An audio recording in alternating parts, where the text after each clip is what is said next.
Welcome to another episode of Device Diaries. I'm your host, Guido Loveras, and today is episode 24, and we're going to talk about a very important subject in sales, and that is what is your value prop, which means your value proposition, okay? In life, you have to have a value prop, especially in sales, okay? So let's talk about what that means. Value proposition is basically what you can offer your customers outside of the features and benefits of your product, okay? And I like to say it that way. I know, and for me, I mean, just going back when I was a new salesperson, I didn't really understand what my value proposition is. It's almost like I am showing up and throwing up features and benefits. And I remember like I would rehearse my elevator pitch and it's all about me and my products. And I would watch my customers' reaction and they're just like, get out of here, lady.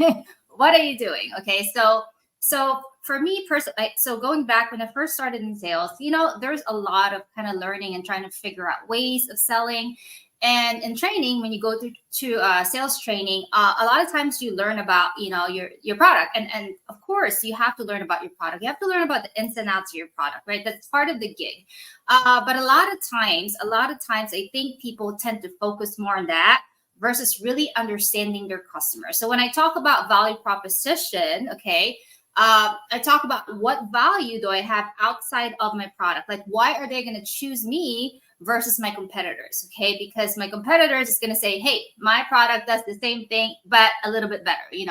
So how do I come into an account and basically do my sales pitch without really necessarily talking too much about features and benefits? So we're going to break that down today. So I'm really excited for you guys to listen to this episode. Again, my name is Guida Loveras, and I am the creator of the Device Diaries. Today's episode 24, and I titled today's episode, What is Your Value Prop?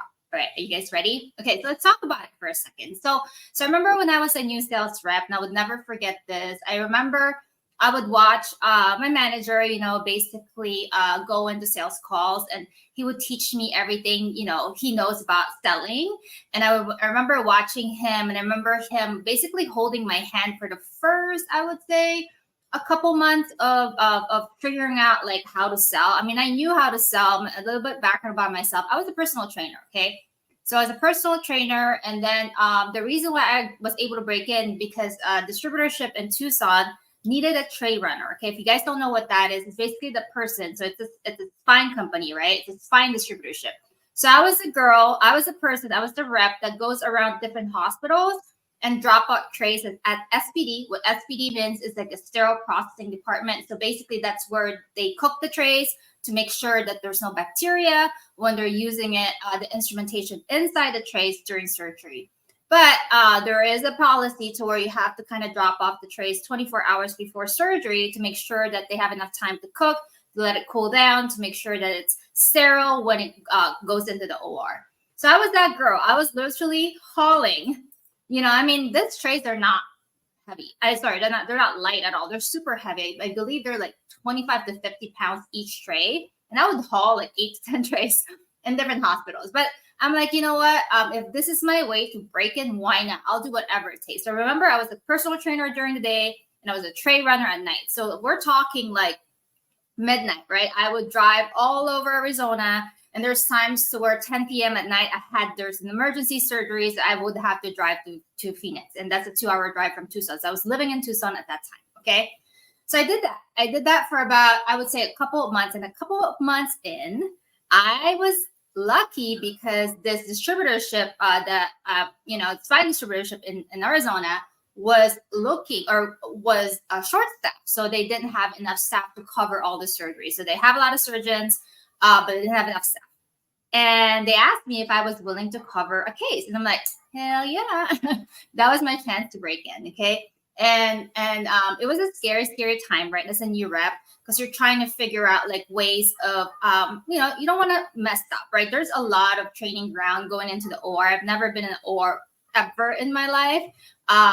Especially, I've never really worked with a neurosurgeon ever in my life. So it's an interesting dynamic because coming in, you're literally scared as hell, right? And as a new rep, you want to make sure that you follow the rules. And there's so many rules. And And unfortunately, rules do change, and you guys just have to be able to adapt all those rules. Okay. So my first recommendation for those new reps, before we talk about value proposition, just follow the rules. So if there a lot of times they're gonna have credentialing. Okay, so what that is as a rep, you have to be credentialed in any facilities that you walk into, and whether that's simpler rep tracks, whatever that may be. There's vendor mate, and there's different credentialing. It just basically shows that you are healthy to work in an OR setting, okay, or in a hospital setting.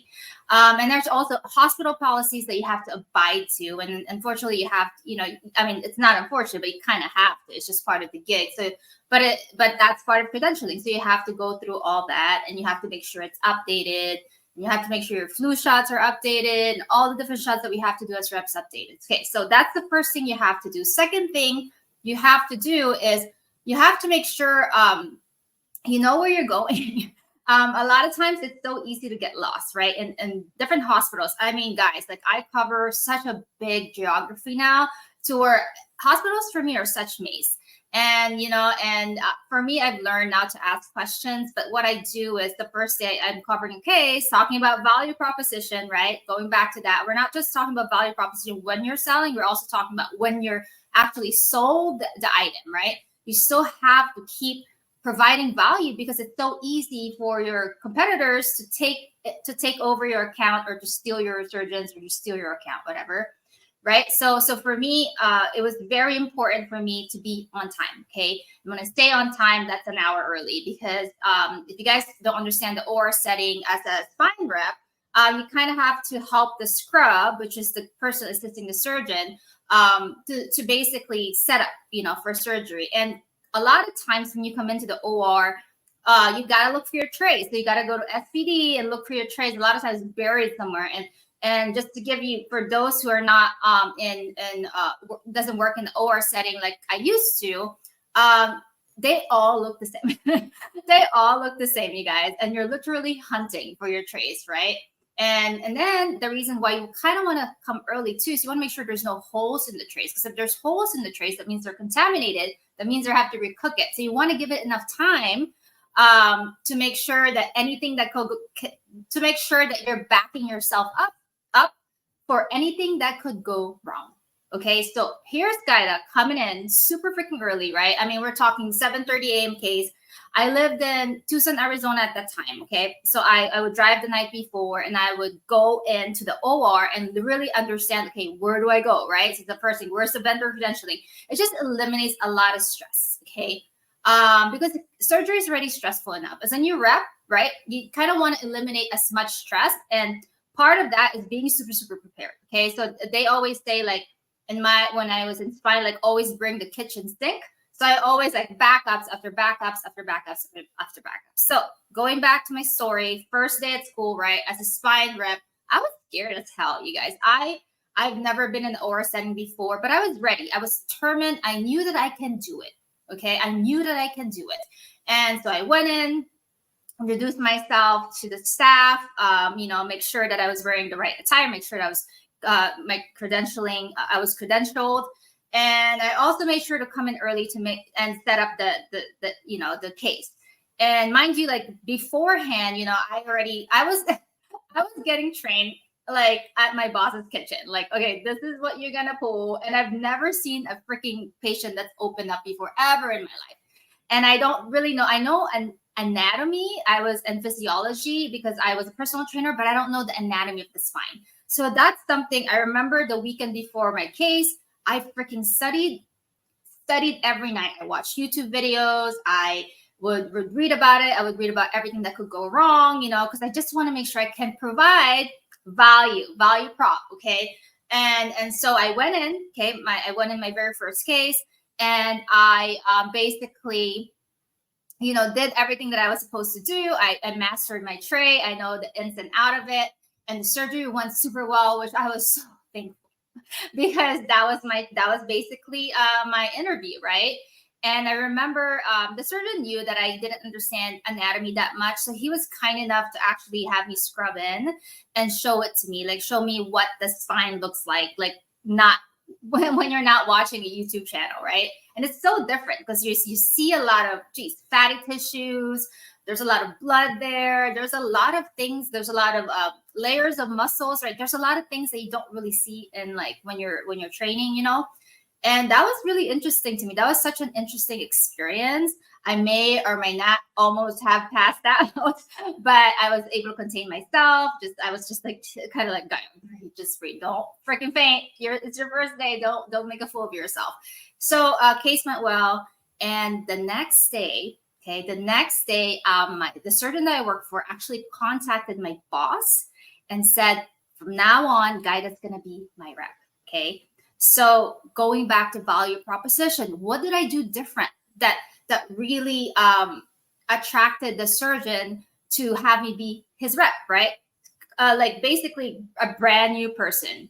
And what I did was come in on time, you guys. It always starts with like, don't ever be late. For me, biggest pet peeve, if people are late. And if I'm late, I'm like telling the person, hey, dude, like I'm running late 15 minutes. Here's my ETA. Here is my location. I'll send them my location so they know, okay? Because there's certain things you can't really avoid. Like there's accidents on the freeway. And that's why the very first, I would say, couple years of being a spine rep, I would really get a hotel. So I don't have to worry about freeway issues.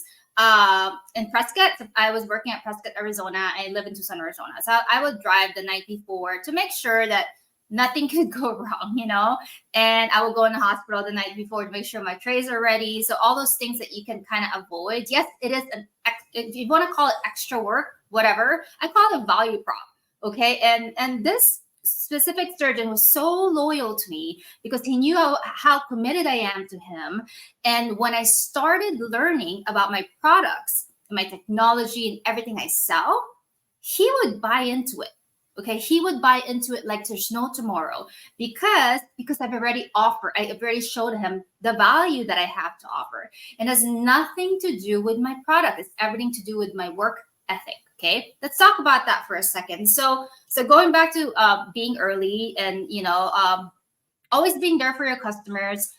For me, it's hard, right? It's hard, especially if you're selling, if you're a brand new seller. So let me tell you guys another story. The first time I actually presented an implant, so I sold spinal implants to a surgeon. Okay, so I remember my manager was like, okay, Gaida, sales calls look like this. A day in the life of a sales calls of a spine rep is you go into doctors' offices and you try to get a lunch meeting. You basically had to get through the gatekeepers. I do have an episode about that. So if you guys want to learn about how to get through the gatekeepers, which are basically the front desk people, the office managers, listen to it. Such a good episode. And then get a lunch, right? So that's the whole goal. Like, I just want to sit down with you and show you my plan. And a lot of times the lunch, even if they book you for like an hour, a lot of times it's going to be like, you're going to feel rushed or be like, okay, I only have 30 minutes. Let's just get this over with, right?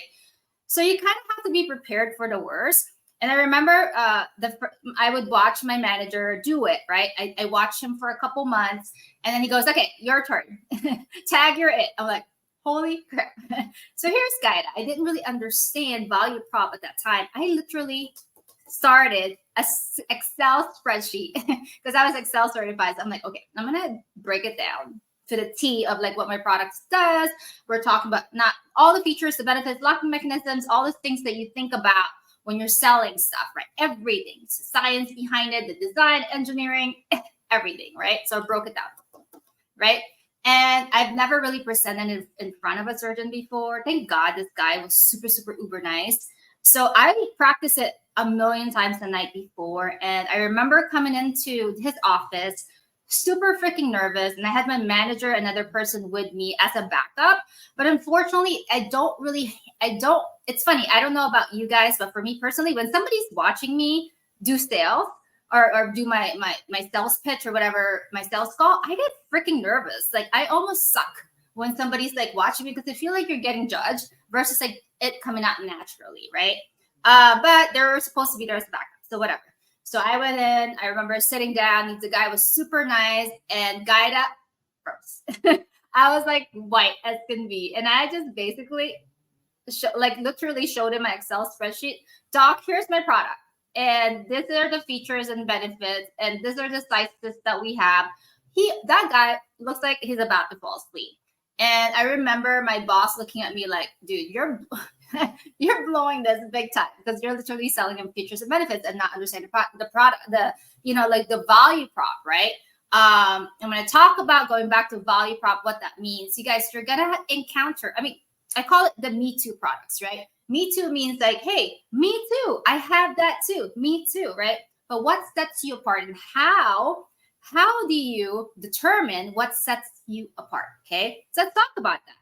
Well, it's really, really easy, you guys. It starts with you, like who you are as a person. Okay. One thing I know about me is like, I'm not like any other salesperson. Okay. And you're not like any other salesperson. Like, we all have our different ways of approaching and selling. And that's what your value prop is. Your value prop is literally your uniqueness on how you sell. Okay. There are a lot of books out there that you can read about like how to sell.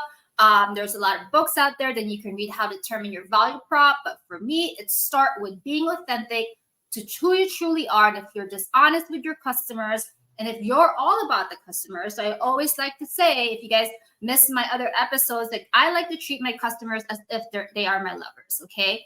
I figure out their love languages. So there are 5 love languages. I'm like, is it acts of service? Is it like words of affirmation? Like, figure all that out. And the moment you guys learn about really understanding human emotions, it goes back to, you have to learn how to understand human emotions. Okay. Because that's the only way you can actually figure out the value proposition. And every single individual is different. Okay.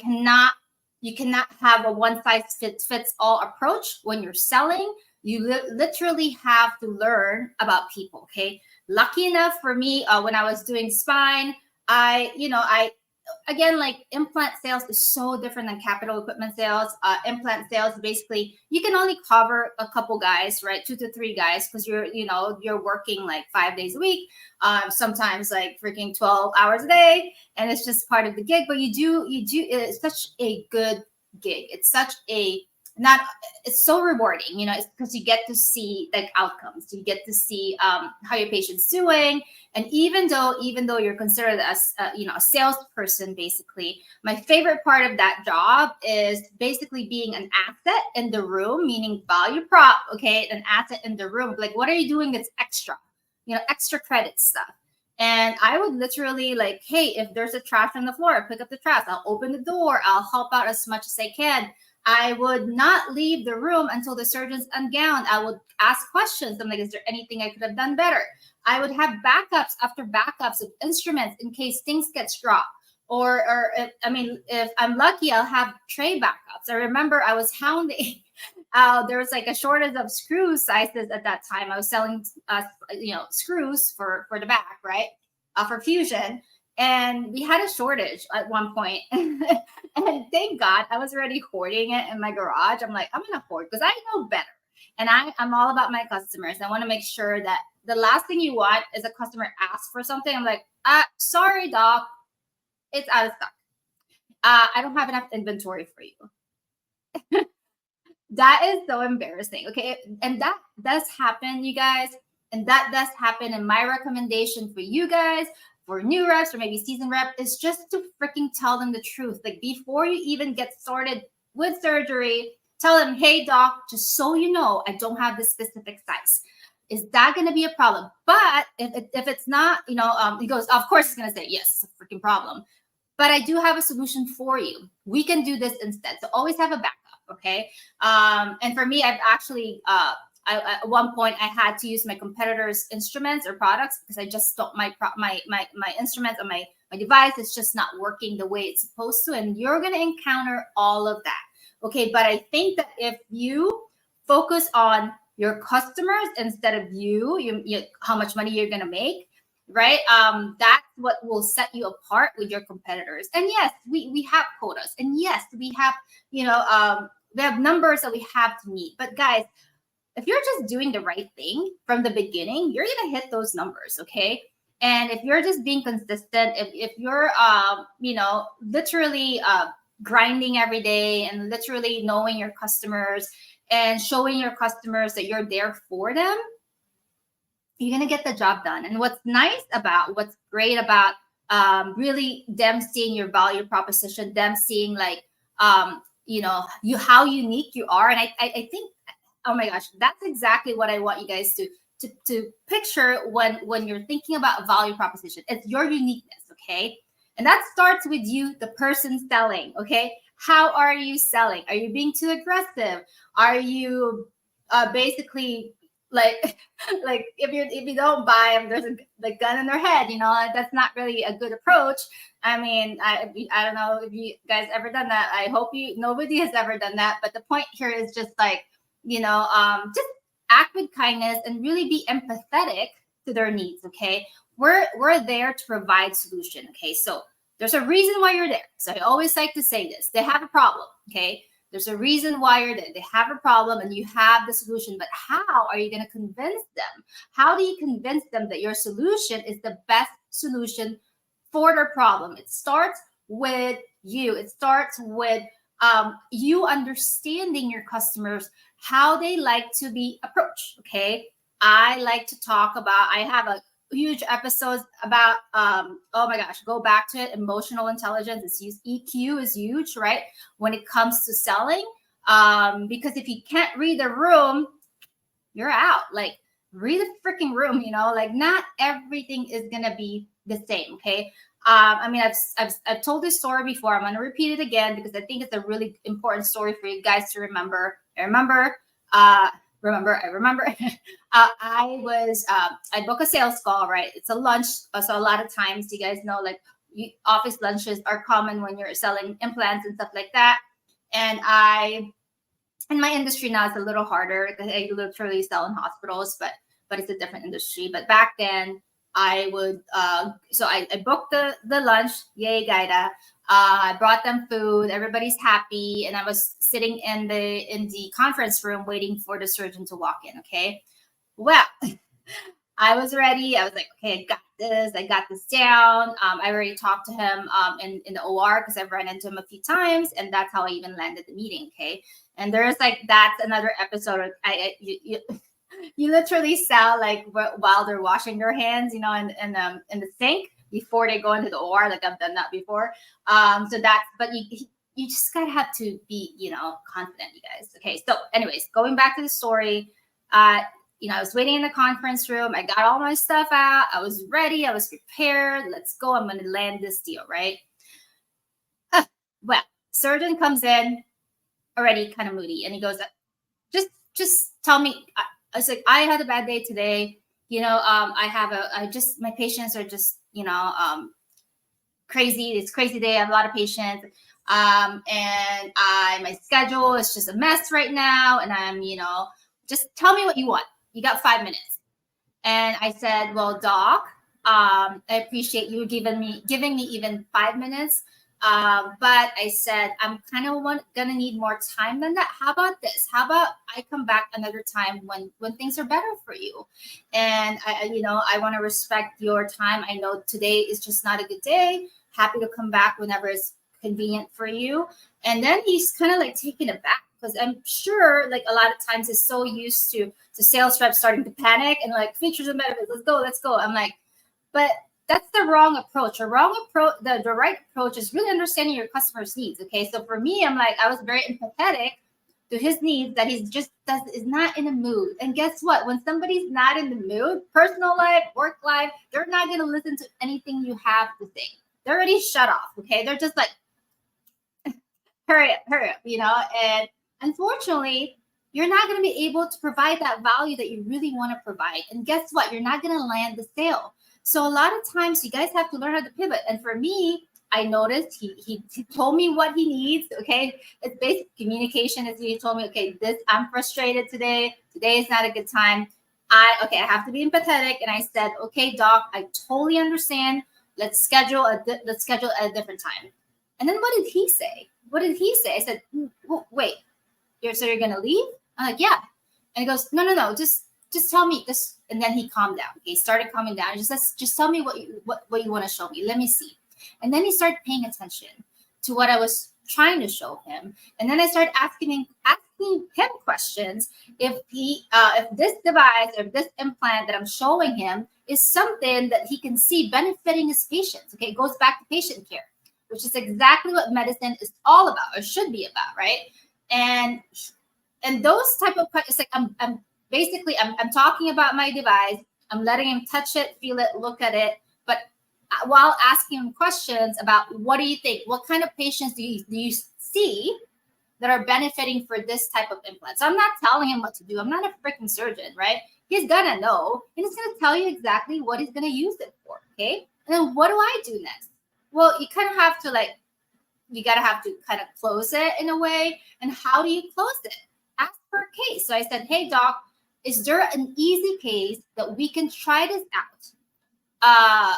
That way you can kind of see what it works, how it works, And then 9 times, I mean, for me, because whatever.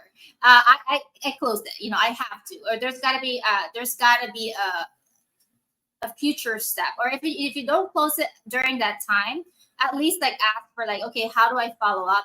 And if that means go to my scheduler and look at all my cases and see and ask her when is my next whatever case, and then you kind of book with her.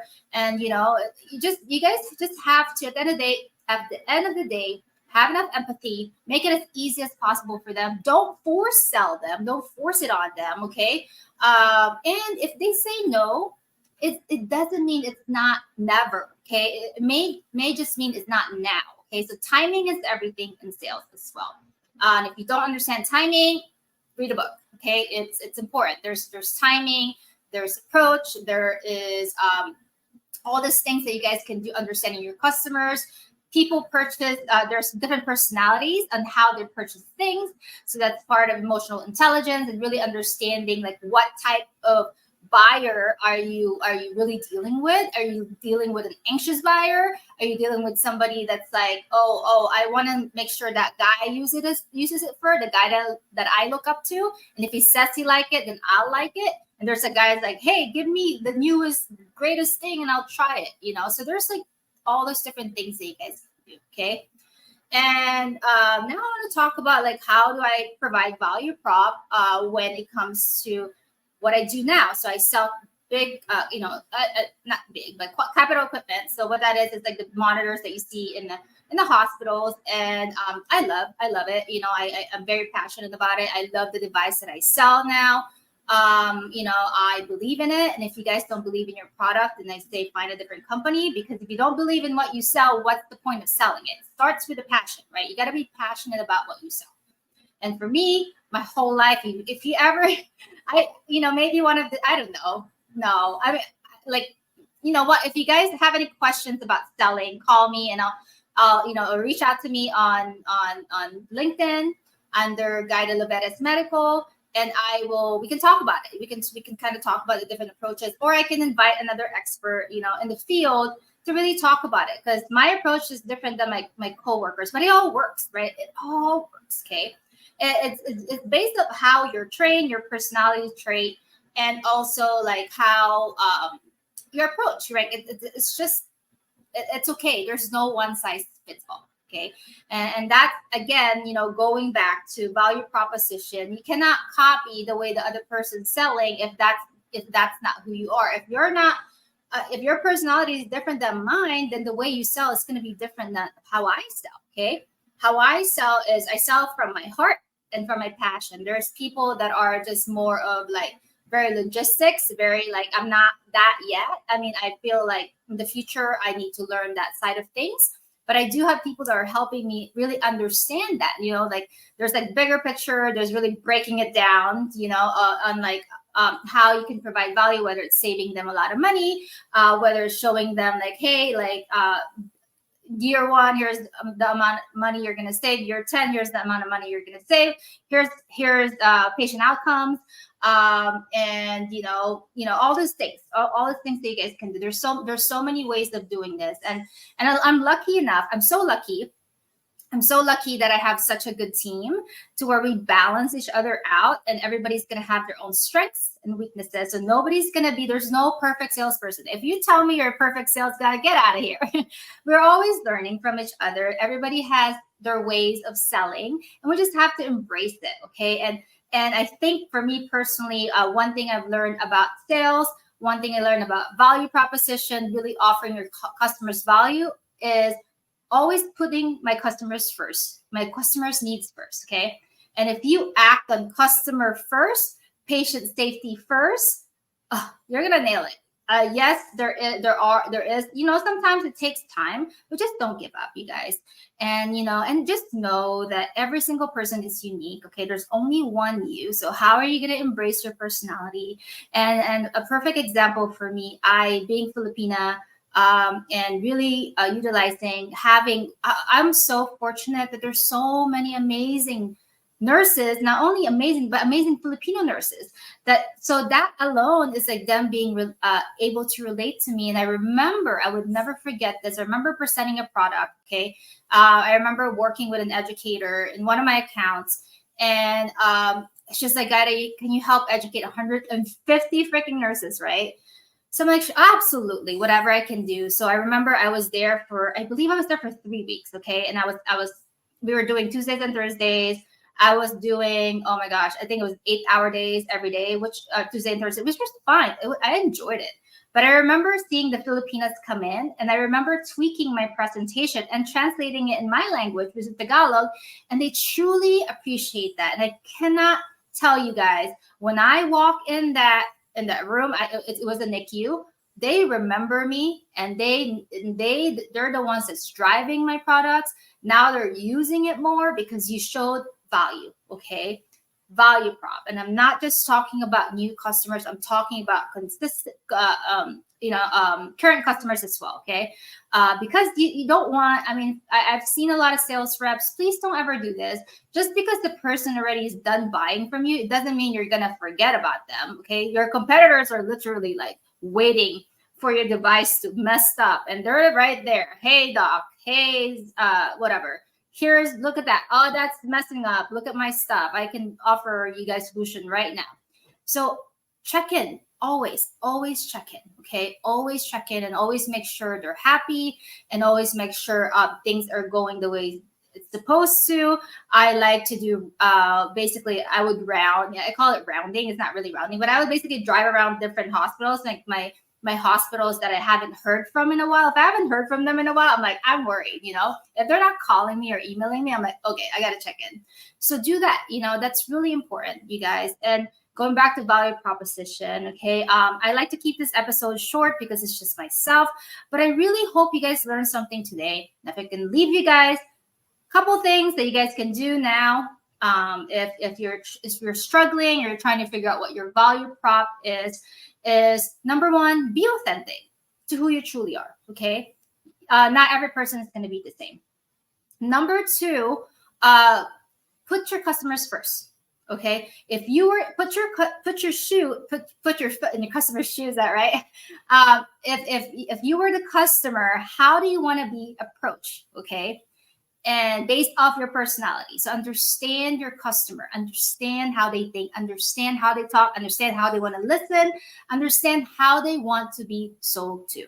Okay, and there's a book called Body Language, I believe it's what it's called, and read about it, because guess what, guys, 98% of communication is actually nonverbal. So if you don't understand all these gestures that your customer is doing, even to how they're breathing, to how they're looking at you, to how they're tilting their head, if they're crossing their arms or they're crossing their legs, are they nervous, are they excited, are they pissed, you're not gonna last. All right, so we're gonna keep it short. Today's episode is episode 24. I titled, what is your value prop, which is your value proposition. Thank you guys for listening, for watching another episode of the Device Diaries. You will see this actually on Monday. So you will see this actually coming up here on the 28th, 10/28. And I can't wait for you guys. I want to hear you guys' feedback. If you guys want me to talk about anything specific, please DM me or please reach out to me on LinkedIn. Okay, that's the best place to reach out to me is on LinkedIn, and I can interview, a lot of different experts. There's so many amazing reps out there. I'm so lucky, and I love listening to the way they approach their customers. You know, the way they sell, because we're all so different. But there's no wrong thing when it comes to selling. Okay, you gotta really figure out who you are as a person first. Okay, and yeah. So thank you guys for listening, and this is gonna be out on Spotify, Amazon Music, Podchaser, Listen Notes, Player FM. Okay, and then I'm gonna do short reels on TikTok. So thank you for listening. I will see you guys next time. Bye, everyone.